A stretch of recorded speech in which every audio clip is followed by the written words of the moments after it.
Greetings, everyone, on the SciFiction awesomeness. My name is Owen Cotter. You are watching SciFiction on all digital awesomeness across the board on the grid. Today's guest we'll have here joining us shortly is BirdMine co-founder director Allison Norlian. She has got a really cool film, a documentary kind of film she's going to be talking with us about here shortly. Before we go over that, which I'm bringing her on, we're going to go over some of the broadcast things we've been doing, rather, in the broadcast and coverage world here. I can go to our Facebook page real quick to kind of give you an overview of what we've been up to. We got back from San Diego Comic-Con about a week or two ago, and then we went to STLV 59-year mission in Las Vegas, the big Star Trek themed event. And here's some of the photos from San Diego. There's San Diego Convention Center. There's me and Mars, my wife, and Legendary Creature Spider-Man. It's the new Magic the Gathering Spider-Man card game that they have. They were debuting there. And Run DMC himself, McDaniels, was there playing. There's me with a copy of the Daily Bugle, Spider-Man versus Venom, all the goodies. It's kind of there's DMC's DJ. There's me interviewing Aaron. He's the representative for the new Magic the Gathering Spider-Man game. There's me with the Spider-Man card, the game store, friendly neighborhood game store. That's a new kind of vigilance, a legendary artifact creature spider hero. There's Run DMC himself, McDaniels, wrapping it up. There he is. All kind of goodies. There's Mars. There's me with Dr. Ock. Cookie Monster Batman, which I thought was interesting. Me with Godzilla. Me and Mars with Godzilla. She's wearing her Gundam hat. And there's me with a Lego K2SO. We actually got to meet Alan Tudyk down there. He's a really nice guy. I interviewed him as well. Let's see what else you got. Comic-Con goodness, more Comic-Con. There's Mr. White. You got all kind of goodies. Let's see, they wrap these buildings with all kind of big banners and all kind of goodies. There's me with Godzilla. Now, if you look at my hand, there is the flyer for my panel. Our panel we put on with several of my friends out at Comic-Con. We did a really cool panel about the history of the female kaiju, just history of Godzilla in general. 30th anniversary of Gundam Wing. There's all the Screen Use Fantastic Four costumes. You've got Lego, Wicked Witch, and Glinda. You got this guy with the hat from the old Mego. There's The Thing. Brendan Fraser's mum. That's put on by Factory Entertainment. Has these amazing sculptures. It's an elf Deadpool. Me with an elf Deadpool. Tons of goodies, Trek goodness, Princess Bride goodness, Gerald Dixon goodness, Godzilla goodness, me pointing up to the gods. That's at the Super 7 shop, pop-up shop down there. Legendary Story Studios, Kaiju number 8, Figure Arts has this awesome statue. There's me with the awesome statue, Megan. There's Godzilla blowing up with the big fire breath, and it's a big Godzilla Toho booth down there. That's Godzilla himself, King Ghidorah, Monster Zero, all the goodies of Godzilla awesomeness. There's me with that is actually a puzzle Godzilla. You build it from Japan, a little vending thing. Good Burger. We with the love the Good Burger. K2SO, Lego Banana Dude. These are the Battlestar Galactica helmets and the Airwolf helmets by FE Masterworks that Factory Entertainment's putting together. They have some amazing new products. If you have not checked it out, go to their website at factoryent.com. Ghost Bustin' makes me feel good. Alien Earth that just debuted on the 12th this week. There's the whole Hilton with a massive Alien Earth statue. Gundam. There's me and Alan. We're chilling out there at the Comic-Con. There's the X-Men cosplayer. It's amazing. It's really cool. It's a Dalek. It's pretty cool. Exterminate. There's the Predator Badlands exhibition. They had like a really cool, like you're in a spaceship, on a Predator spaceship, floating around in space, and it's pretty cool. They got the Wailing you. I'm a spoil, but if you've seen the trailer, you know that there's a cyborg android lady in there that's kind of like his sidekick. Hulkamania, rest in peace, Hulk Hogan. The Mask, dinosaur sculptures by ECC, Elite Creature Collectibles. Those guys, they know their sculptures too, my word. This is from Jurassic Park, the Raptor, Velociraptor. It's me with the actual screen use sword from the new Masters of the Universe. And there's the little Orto guy, whatever he's called. That is my friend Robert Lamb, who is the artist and writer for He-Man, She-Ra, 40th anniversary this year, and Brave Star. He's a really cool guy. That's me with DNA and the creator of the park, Jurassic Park himself. Daily Planet. I thought this was one of the coolest cosplays I've ever seen in my life. It was so big, the planet, they wouldn't let him on the escalator. So I got him right before he tried to go on the escalator. That's awesome. That's me with Shinji. He's the creator of Shin Godzilla. We have to interview him on the carpet. Our interview with him will be launching later, early next week, rather. Shredder and Krang, can't beat that. Teenage Mutant Ninja Turtle goodness. Mega Man himself, Mega Man goodness. Ghostbusting Slimer, getting some ghost busting going on there. There's an amazing Leia Bush bounty hunter disguise that somebody put together. That's absolutely stunningly gorgeous. Cartoon version of Egon with the cartoon accurate costume and backpack and the PKE meter. A rock and roll punk Mandalorian, it looks like. There's the Ghostbuster Egon. TV head guy with a business suit, handing out some flyers. There's some anime stuff. Me and Shredder and Krang chilling. Final battle, like nice Iron Man little statue thing. There's comic. That's on the back side where all the exhibits like the FX Alien Earth thing is and all that. And the very backside by the port. There's the port, San Diego Bayfront. That's it on that one. And then we have some other stuff we'll show you here. We got the, go back to this here, on the photos section, photo goodness. We have other albums here. So we also went to STLV 59-year mission in Las Vegas, Nevada. 59 years of goodness, Trek to Vegas, all the big guests. There's me and my buddy Justin from the Weekend Geeks, the Trek Tour Awesomeness. The Roddenberry Archive, roddenberry.x.io. Otoy puts this on. It had a beautiful exhibition of all their new VR technology. I got in full VR, absolutely amazing. I was like really on the bridge of the Enterprise and through the turbo lifts and the shuttle bays and all that. We actually got an amazing collection of interviews, including with Jules, the CEO of Otoy. And we will be putting together a presentation. Look forward to that on Facebook, YouTube, and the site at SciFiction.com coming in the next week or so. These are some of the costumes. Some of these were used in Unification, which was the little love letter to Star Trek, kind of sending Spock on his way. That's Arnax. He's the character from the animated series. That's the character from Unification, Alien, some of the Unification costumes, different screen used and replica costumes, Unification. Original costumes, Scotty Class A. Got all the different ones. McCoy, Decker. These are from TMP. All the team original costumes. It's more like JJ Verse, Discovery. That's the bed that was used for Spock in the Unification when he's kind of going off into the sunset. And the back was an OLED wall that Jules said. That's Kirk's Admiral costume. There he is, Unification, him and Spock. Actually, believe that Sam Witwer did the stand-in for the younger version of Kirk, which is pretty cool. They did some magic with that, some awesome magic. Kirk costume replica. And there's the other costume for Spock. And then there's a command chair, replica of the command chair from the motion picture era. There's the crew there with the director. There's me in a Borg alcove. And there's Mars in the Borg alcove. There's the artwork by Kavita Maharaj. Amazing artwork. Whole cast of Discovery, a bunch of cool cosplayers. There's me in front of the Trek Tour. The mission continues. Creation Entertainment put on an absolutely amazing event. If you're not familiar with them, go to the Las Vegas. Next year is the 60th anniversary of Star Trek. It will be at the Las Vegas probably sometime in August in the Rio Hotel Suites. Vic's Lounge, had some really cool panels in there, including the Planetary Society with Bob Picardo, Tim Russ. Me, a really darn accurate McCoy cosplayer. That is the USS Voyager. This year is the 30th anniversary of Star Trek Voyager, and that is all made out of balloons. It's me attacking, playing around with this new Klingon rubber. It's like a stunt dagger that actually bends, and it looks like it's made of metal. That's me getting buried with that from Factory In. A Conehead Starfleet Trooper. That's a Mike Myers. Most people, if you know Star Trek, you may know that mask is actually a Captain Kirk mask spray painted white. There he is, in XO1 year from you with the cone head. Me interviewing the head of Lightspeed Fine Art. And that was just some Klingons. We had good diplomatic relations with the Klingons, too. McCoy cosplayer, dead on accurate. Me with a Muppet guy, and there's me with the Muppet guy.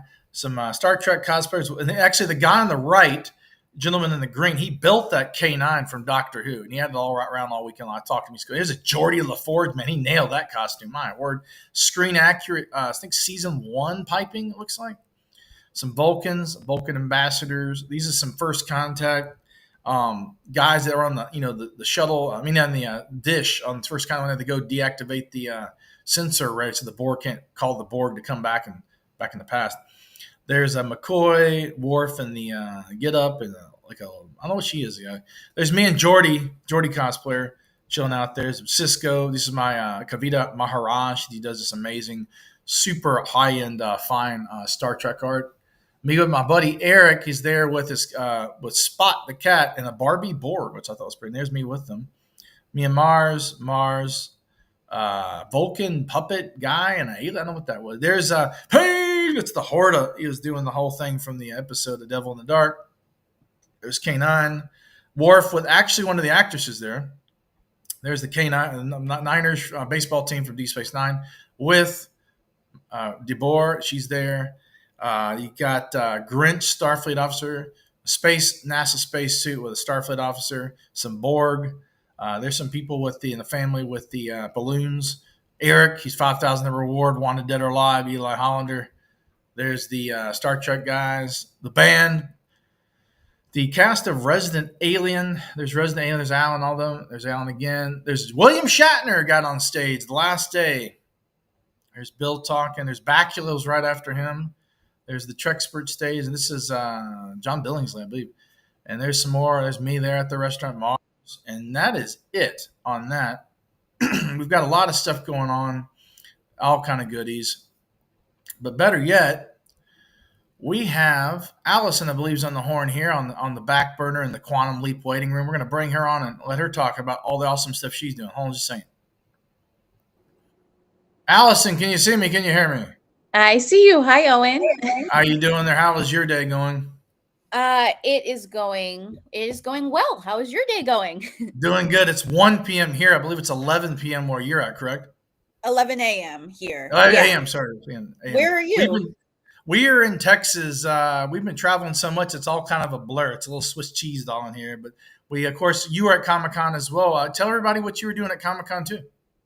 So at Comic-Con, I was speaking on a women filmmaker panel.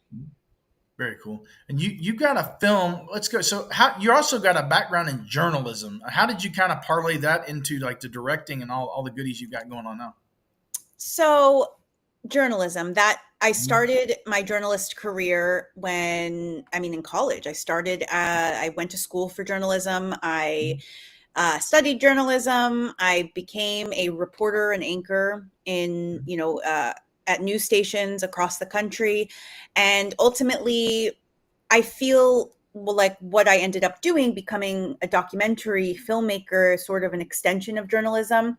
Basically, when I was a journalist, I was struggling with the time constraints of, you only have 1:30 to tell this story. You don't have the time to really dive deep into these stories.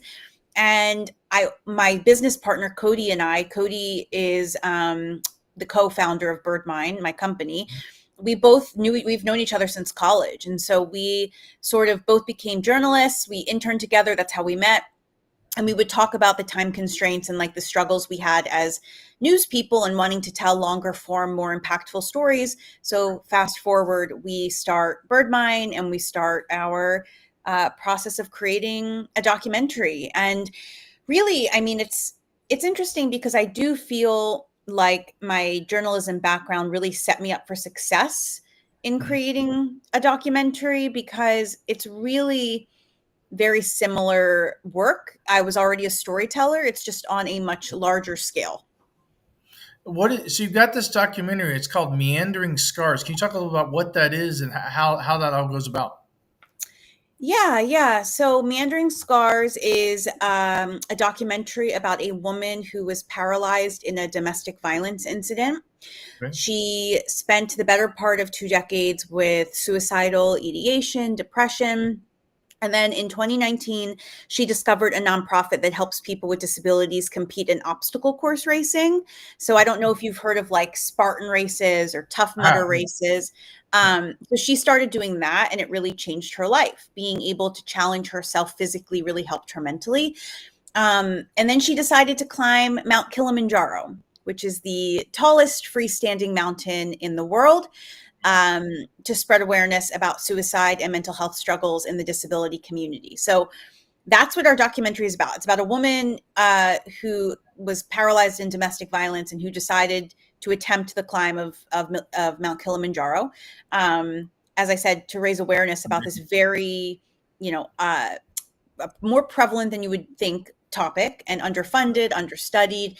And so, yeah, we spent several years following her, several years following her. We went with her, during the climb. So I climbed with her, filming her. And so did my business partner. And Oh, then you climbed as well with her. yes. Oh wow. Mhm. Wow. Yes. That's wild. That's my fun fact about I don't know if myself. I could do that. I'm a little afraid to heights sometimes. That sounds like pretty. Yeah, it was quite the adventure. I'll put it that way. And yes, it was. It's been really a labor of love. Really, this documentary tested me personally. I like to say emotionally, physically, mentally, spiritually, because it was just creating a documentary in itself is can be a struggle, and then on top of That's it, pretty you have the stuff. physical component. So Yeah. Did y'all debut the documentary over at Comic Con or in the film festival, or have y'all doing any debuts of it here shortly? So our world premiere was at Dances with Films, which Okay. is a festival in Los Angeles. That was where we had our world premiere in July, a few Okay. weeks before Comic Con, Or and Comic then Con. at Comic Con, on the panel that I was on, I was speaking about my company, but mostly about Meandering Scars and the making of a documentary. Very cool. Very cool. We did a Mm. speech down there. I don't know if it was as many people as you sounded like you had a whole bunch of people on your panel. We had about 4 or 5, 6, something like that. Ours is on Nice. Godzilla, though, so it's a totally different topic. But yeah, we've Wait, what got was so yours when I on? think of Godzilla, the female history of all history of Godzilla. So it's Godzilla Nice. intense. Yeah, it was a lot of fun. They when I think of climbing mountains, I think of Captain Kirk going up that mountain and almost falling off, and Spock having to get him before he Yeah. collapses down to the bottom. I don't know if I could do that. That's pretty intense. The documentary is going to be free to stream, or where can you find it? So right now we're still doing the festival circuit. So that's sort of our main focus right now. I can't say, what companies, but we did just get offers from 2 companies for distribution. Okay.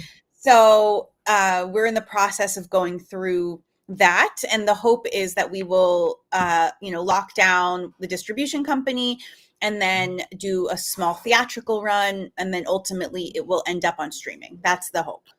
Well, I might could help you out with that. We talk behind the scenes on that. We've got some contacts. The filmmaking world is so it's intense and very competitive now. What are some words of advice or some things you could you learned in your experience building a documentary and helping, like you said, trying to get it out there to the world and everything?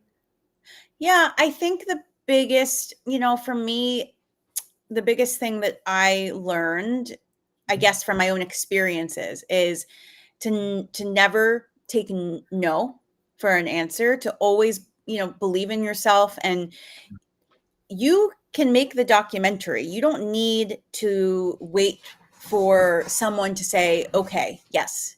Right. Of course, making a documentary is expensive, and there's, there are still gatekeepers that you will eventually deal with, but you can create your, like, if you have a story that you believe in enough and you think that story deserves to be told, make it. Like for Meandering Scars, the way we paid for it was many different ways, but I mean, we did crowdfund $20,000, which was very Well, there you helpful.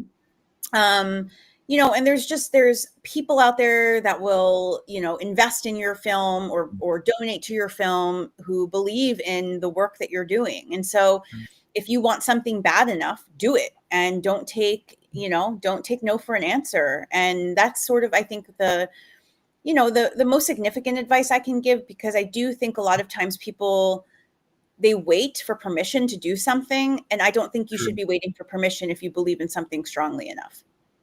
Right. And this topic is very, very powerful topic. I have a friend, I'm not going to name who he is, but he actually committed suicide back about 5 years ago. And he was a very good friend of mine, very, very nice. He's a huge geek too, sci-fi geek and all that goodness. But I think this is a very good topic to cover in a documentary, especially since it widely affects so many people. And of course, there's a lot of political stuff, geopolitical. The economy is not the greatest. People are struggling. There's a lot of reasons. Like I know in Asia, a lot of people commit suicide as well. There's a lot of things going on where it's not easy more than ever. People are struggling. So I really thank you for creating something like this in a documentary that's of this topic and of this nature. The filmmaking, and you got the journalism. Is there anything you're looking forward to in the horizon of getting the film, or any other projects you're looking on, kind of focusing on this or any other topics in this kind of ecosphere? Sure. So right now the focus is getting this out there. Luckily we did get 2 distribution offers, like I said, which is really exciting. So that is sort of the focus. I mean, I am working on some other projects on the side. I'm helping to produce a short documentary with a friend right now.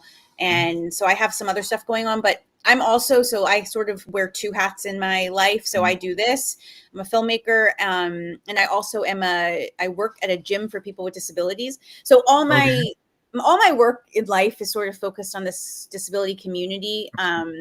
Even when I was a journalist, I was focused on that community, and it stems from the fact that my older sister is profoundly developmentally disabled, and we were raised by a single mom, and going through that experience really led me to this work and wanting to uplift that community and sort of share more about our stories, because so much of, I think, the world is so inaccessible. It's not just inaccessible for the person with the disability, but it's the entire family, and it doesn't have to be that way. So that's sort of been my drive in life, is to change the way the world views disability, in hopes that I can create a more compassionate and accessible society. So I say all that to say that aside from filmmaking and journalism and sort of that, I work at this gym for people with disabilities. I'm a coach, and I'm also their digital media coordinator. So that takes up a lot of my time. Like I'm coaching and training, and it's very meaningful to me to really help people. Especially the disability population is at disproportionate rates, Very big not in their population. bodies, and struggling, health wise. And so to be able to work at a place that really emphasizes on health and fitness, and it's a beautiful sort of, I'm very lucky, I think, that I'm really living out my I don't know, my purpose. It's really great. Good. That's really good. And you've got different levels of disability. I mean, I have friends that deal with everything from autism awareness, people that are paralyzed, people, of course, the suicide topic. There's a lot of things going on. I mean, we cover a lot of sci-fi, but we do a lot of other things: movies, television, video games. There's actually been some studies where video games can help therapeutically, kind of get people, there's all kind of studies with that. I was talking to a friend of mine the other day, and they were talking about how you've got all these social media. Everybody, it's kind of like what they call it, like the kids now are called the tablet generation, and you've got all the social media and all this stuff, which can be good, but the social interaction factor, when he's going, like when I was a kid, I used to go outside the house, ride my bike, play basketball, jump the fence, hang out with friends, yada yada. They're more sheltered now and kind of isolated than they were back 20, 30 years ago. Yeah. So I'm trying to see how maybe like you said, you work at a gym with people to actually get them active and get them out of the house. And so, I mean, my whole life I was struggling with being overweight, and this year I've lost 100 pounds. Not trying to bag or anything. Good for you. Yeah. So I'm trying to get back in shape so I can get going and do more cool things. But I really believe in what you're doing is very positive, especially with the awareness with the documentary and the gym and all the things you do.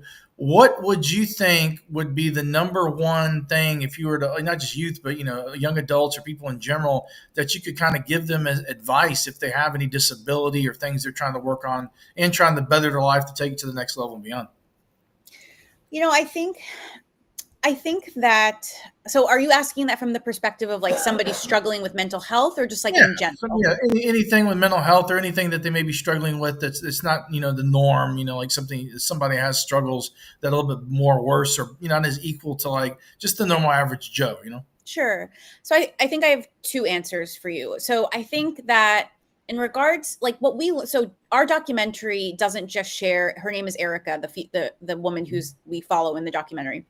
it doesn't just share her story. I mean, her story and the climb is like a through line for the documentary that really is looking at what life is like for people with disabilities in America, and why people with disabilities are led to experience mental health crises and suicidal ideation. And so because of that, we talked to a researcher in our film. Okay. Her name is Dr. Lauren Chasm, and she appears throughout the film. She is the only researcher in the country that focuses at the intersection of suicide and disability, which is insane Oh, to wow. think about. And she's disabled herself. And, something she talks about in the film that I always found really, really interesting is, I think mental health wise, it's going to look different for every person. But what I can say is that, for example, with Erica, she really struggled mentally. For Mhm. her, physically moving her body, and this honestly, I think will be for most people, because I don't think people realize, people dread exercise, but truly Yeah. exercise, I know, but it's because our brains are wired for comfort, but I think once people, after the initial difficulty of getting to the gym day in and day out and pushing yourself, it really does something. There's like a switch that goes off, and you realize that movement is seriously medicine. Like I mean, it's like that for me too, personally. Like, I go to the gym almost every day, because not just because of how it makes my body look, but because of it helps me to create a routine, one, and it also just feels good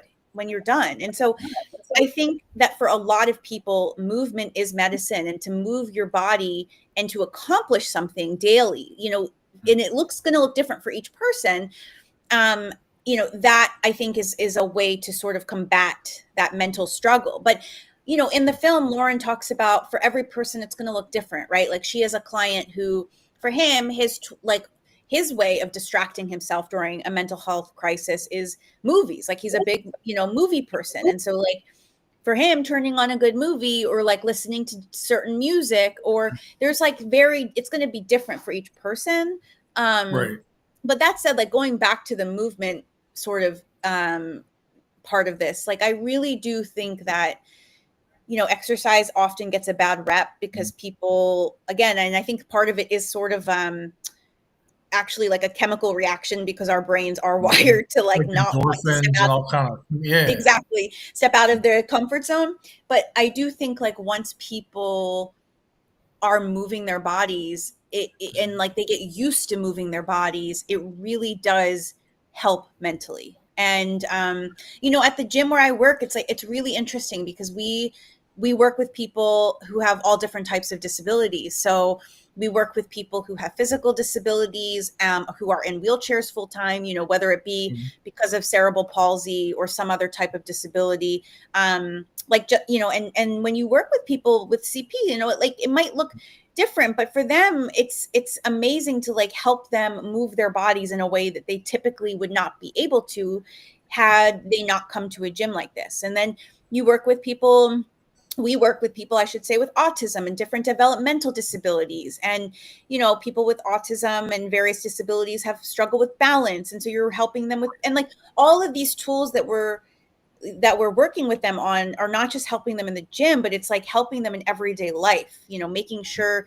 that because, all of these like push and pull patterns and these various, sorry, I'm getting all into like Oh, the I fitness love it. Eating it part. up. It's good. But it helps with everything. It helps with lifting groceries. It helps with, if you like trip and you are about to fall or you fall, but like because you've been working on, strengthening your muscles, you probably won't fall because you Right. have that sort of, you've been working on the strength. And so I don't know, it's like, it's all of that. I think that all sort of ties into the reason and the fact that I think fitness and movement is so important, not just obviously physically, but it does help people with disabilities, people with mental health struggles, in their everyday life, especially with mental wellness. It helps sort of, there was like actual chemical reactions that happen in your brain when you move, and Sure. endorphins that are released. And so these things are, I don't know, it's a combination of literal science, like yes, something is actually positively happening in your body when you're moving. And also I think that just like the confidence that you build when you accomplish something, you know, and you make a basket, you know. Like yesterday I was working with this young woman with Down syndrome, and she's Okay. amazing. She's like such an amazing, I love her so much. She's such a wonderful client of mine. And we have this sports class. And so they brought out this, you know, hoop for like basketball. Mhm. And, Yeah. you know, she made the basket, and like her reaction was just priceless. Like she was That's so, good. you know, thrilled with herself. And so I just think, and that's why I love where I work, because it's a combination of not just physical skills, but really it's helping people with mental, emotional confidence. You know, there's just Right. so much to sort of talk about. Anyway, sorry, I'm rambling. Oh, I love it. I love it. The like you talk about like being proud and being accomplishments. I mean, so like people that like have disabilities, sometimes they're not, given the fair opportunity like somebody that would, just be like, just easy to easy, like easy, had it easy, like didn't Yeah. have all the disabilities or any struggles. What do you work with any foundations aside from the gym, or have been reached or contacted, or alongside any of these foundations that are dealing with this stuff, or have maybe looked into partnering with them for awareness for the documentary? For the documentary specifically, I we haven't worked with specific foundations. I mean, we've been supported along the way. Yeah. You know, like I'm close with the person who runs it's called the Easter Seals Disability Film Challenge. Yep. It's Like that, yeah. yeah, Nick has been, his name Nick Novicki is the founder of that, and he's been really integral in helping sort of support my films and my work, because it focuses on the disability community. I know that when Meandering Scars when we were world premiering, I Mhm. forget the name of the organization, but it's an organization that focuses on, um, I believe, movement for people who were paralyzed. And so they Okay. shared our work. And so we've had sort of some support in that way from other disability focused foundations. And then obviously zoos where I work, Mhm. they shared my documentary stuff, and they came and supported me, including some of my clients came to like support the film, which was really amazing. That's good. So, in that regard, that's sort of been the, as of right now, like how we've sort of paired. But I'm sure in the future, like as we go forward, because we're just really starting this process of like figuring out distribution and figuring out partnerships and whatnot. So hopefully there's more of that. If you could like give any words to people that, not just filmmakers, but people that are getting into like, the arts of, media, and may have struggles, what would, if they want to, if their interests are getting into either journalism or media or filmmaking, what's some kind of guidance you could kind of give them, and, for a few minutes to talk about that? Well, I think I would start off by saying, like, it is hard, right? Like I don't Mhm. want to sugarcoat and act like because entering this business, whether it's journalism or media or filmmaking right now specifically, it is challenging. I Yeah. know people who have been doing this for years who are struggling, whether it to be to find work or to get their work made. It's just a very bizarre.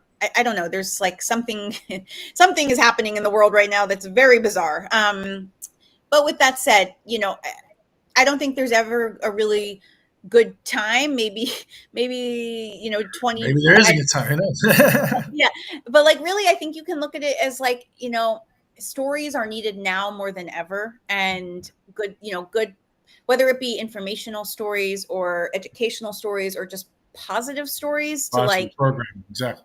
yeah. And so I would say that, don't be naive about what you're going to face in this industry, because you really, I think not being naive and really understanding that you're entering Right. sort of a beast of an industry will help set you up. So when you are experiencing those disappointments and struggles, you remember like this is the reality, and it's a marathon, not a sprint. That's another thing that's something. My husband is a creative too, and I like we that really, quote. That's cool. yeah, I really think that it's something we try to live by, because your journey is not going to look like everyone else's journey. And so it's not comparing one, because someone else's journey is going to look wildly different. and also just if this is something you're very passionate about, if your passion lies in documentary filmmaking or narrative filmmaking or journalism or something or anything in the arts, I think you have to just remember to be in it for the, like, if you need, you're going to be in it for the long haul. And I think that helps with the ups and downs of what Right. you are going to face, because there are a lot of downs. I mean, there's a lot of rejection, Right. and so it's really a matter of remembering why you're doing it, and sort of Right. keeping in mind that you love what you're doing, you feel pride in what you're doing, and sort of remembering your why when it gets hard. Mhm. Yeah, I agree with you wholeheartedly on that. You talk about positive programming. One of the films I saw recently, which is an interesting film, was, I believe it was by the Angel Studios production company. It's called The Shift with I haven't Sean seen it. Astin, and it's Okay. amazing. It reminded me a little bit of, I don't know if you saw that show with Jerry O'Connell called Sliders, I where he would haven't go seen from that either. multiverse to multiverse. Well, this film, it kind of takes that kind of sci-fi premise and a little angle, and then focuses it into really positive message and very powerful. Wow. It's got Sean Astin in it. He plays a character, several other well-known actors in there. Highly recommend that film. If you like sci-fi or like Shift? positive storytelling, check it out. It's called The Okay. Shift, like a shifter on a car. I'm But gonna yeah, write that's a that good one. down. Yeah, The Shift's a good film. What I was talking about with some of my production people and some friends of mine that do a lot of stuff in heavy production. I told them, I said, listen, there's a lot of stories that can, because we do a lot of sci-fi, a lot of stories that could be used with sci-fi and pop culture focused as a lens towards positive programming. And they were like, a lot of them didn't even know much about sci-fi, and so I had to tell them, like, about, I use The Shift as an example to kind of soften it, to kind of get them into the motif, to see what potential it could be, you know. Sure. And now they're starting to experiment with science fiction and pop culture as positive forms of storytelling. There's also a lot of stuff to be told, like what you're doing, and disabilities and awareness for different, endeavors and such things like that. I got to ask, beyond the lady that's featured in your film predominantly, are there any people in just your general life that have inspired you or kind of got you into what you've done for your life in journalism and filmmaking and beyond? Oh yeah, I mean, my sister and my mother. So I had mentioned this briefly, but my mom was a single mom, and my older sister is profoundly developmentally disabled. And so those, experience of growing up in that household, and with those, people, it that is what ultimately led me to journalism. Like, I knew from an early age that I wanted to be a journalist. For me, it was a teacher that recommended. He Okay. basically, my 11th grade English teacher was like, after a project that I had presented, he was like, you have a, I forget how he phrased it, but something about like, I'm a great English student, and I also was creative in presenting this project, and I'm an advocate, because I was an advocate before I even knew what that word meant. And he was like, you Right. should really think about going into journalism. It's a way to sort of combine all of those attributes. And that's what, seriously, like, I went home that night, and that was, I decided I was going to be a journalist. And Right. uh, yeah, and so that was what I pursued, and I tried very hard to tell disability stories, for as often, as frequent as possible. And I won a Catalyst for Change award, from the Arc Oh, of wow. Virginia, for some of the stories I told. And I'm Emmy nominated. Like, I was nominated for several Emmy awards, and one of them is for a sort of expose, like an investigation I did into an assisted living facility where, like, a Mm. lot of people with disabilities and elderly and mentally ill people lived. Yeah. And so, I've really tried to, like, hone in on working in that space. And then, fast forward, when I decided to become a filmmaker and sort of shift my career, that still stayed sort of present in my mind, Right. and really, like, the focus of everything that I do. And of course, my company, like, we would focus on, we always say, like, we'd focus on any underrepresented community. Okay. But really, the disability community, it's just so close to my heart. And it's because of my mom and my sister. I have a we have a short film, and it's that was we made the short film sort of, parallel to the documentary. Okay. And the short is a love letter to my mom and sister. So, they really, they, like, are the two most powerful people voices in my life, and I wouldn't be who I am without them. Is the short film included before? How does it, is that being toured as well with the premiere? How does that, where do you find that? So the short film is separate.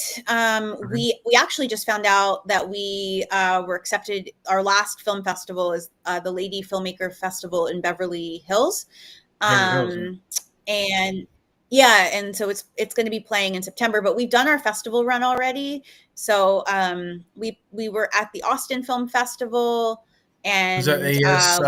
Not South by Southwest. The other one. What's Austin? I guess ago. Oh, sorry, you're freezing on me. Say that again. Oh yeah, we'll block you there. They had the South by Southwest, but you're talking about the Austin Film Festival.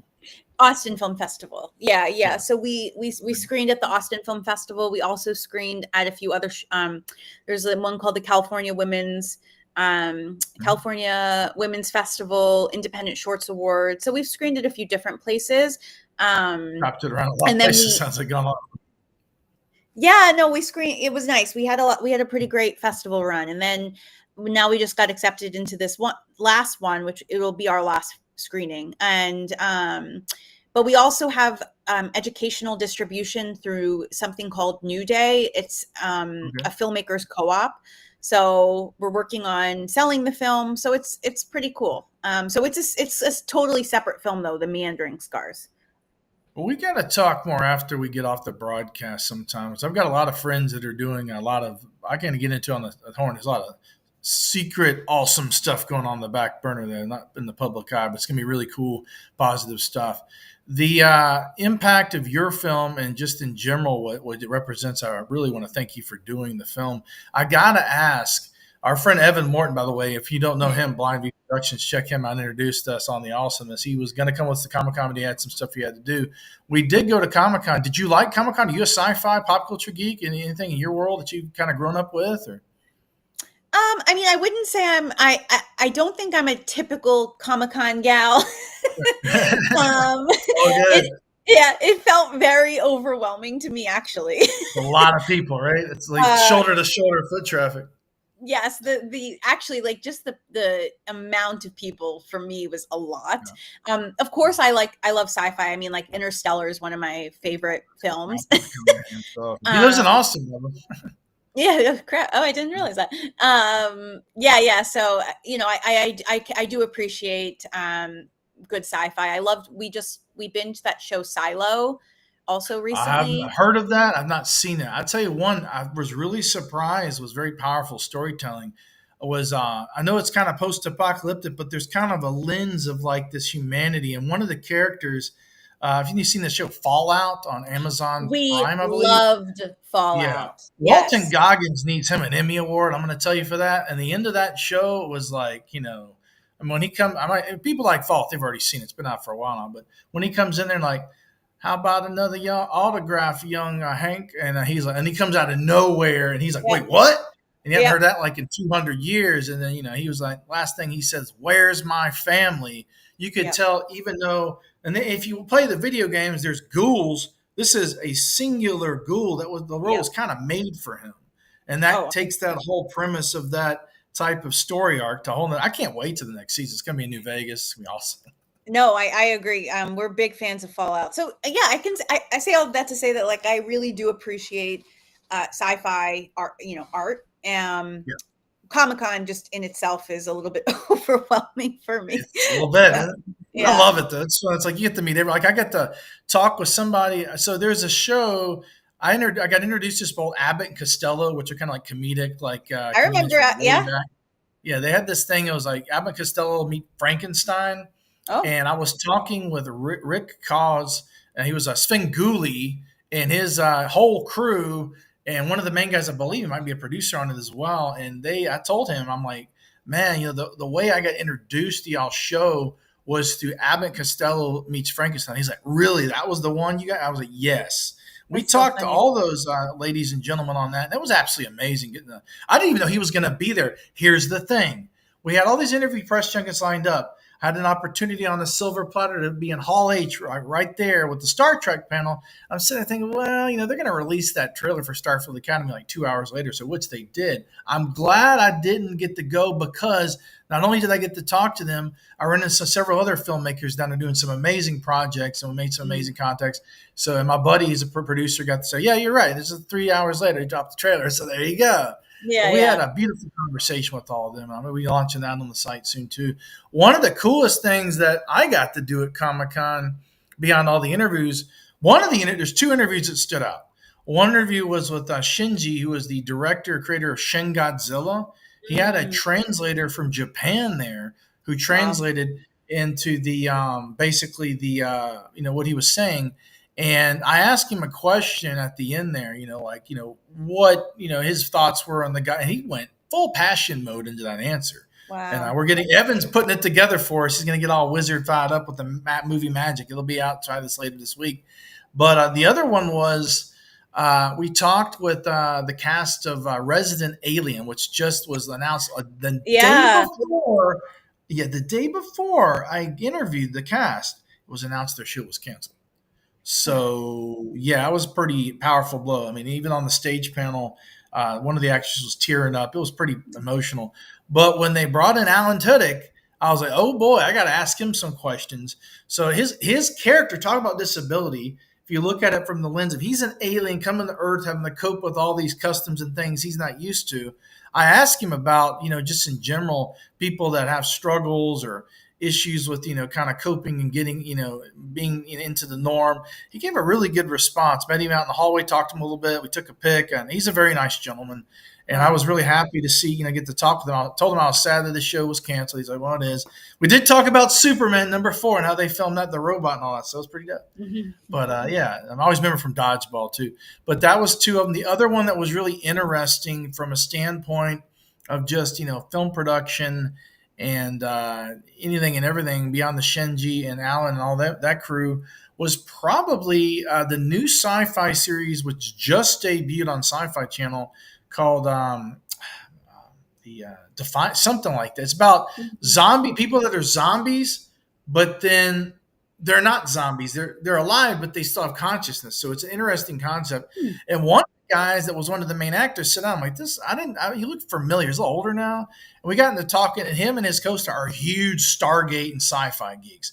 So we got Uh, a full 10 minutes of just us geeking out over the place. And it turns out he was in a show in the 80s that my buddy was in. He was the star of. And he's like, wow, wait, I remember that show. I was in that show. I was like, wow, oh man, my you're God. you never know. And their show is not exactly sci-fi, but they use and inspire from different lineages. Everybody's doing The Walking Dead, which is a cool show too. Hmm. But character-driven drama with Yeah, the characters, humanity, even like Fallout and all this stuff, can be focused, like I said, into like a lens of storytelling, like what you've done with sure. your documentary, taking the lens of this lady who climbed the mountain and struggled with disability and suicide, using it in a lens to promote positive aspects of life and how to help people cope with Yep. what's going on. I want to ask you, is there any places or links or what? I think at BirdMine, I believe .com is y'all site, right? Yeah, so BirdMine is our website, and on that site you can find out more information about Meandering Scars and the short film 13. And we also have social media. So Yeah, what's that? Instagram, on Instagram it's at BirdMine Stories, and at Meandering Scars. So you can Okay, very find, cool. yeah. Well, I want to thank you, Allison, for joining us on this broadcast on the transmission of sci-fi. We're simulcasting now on what do we say? Facebook, Twitch, X, YouTube, and beyond. We're going to share this as a story right when we get off the air. I want to thank you for joining us on this broadcast. Thank you, Evan, for hooking us up. See you soon, too, buddy. And Thanks, Allison, I hope you Evan. have a beautiful. Thank you, Evan. Hope you have a beautiful day, Allison. Thank you. You too. Bye bye. No problem. Bye bye.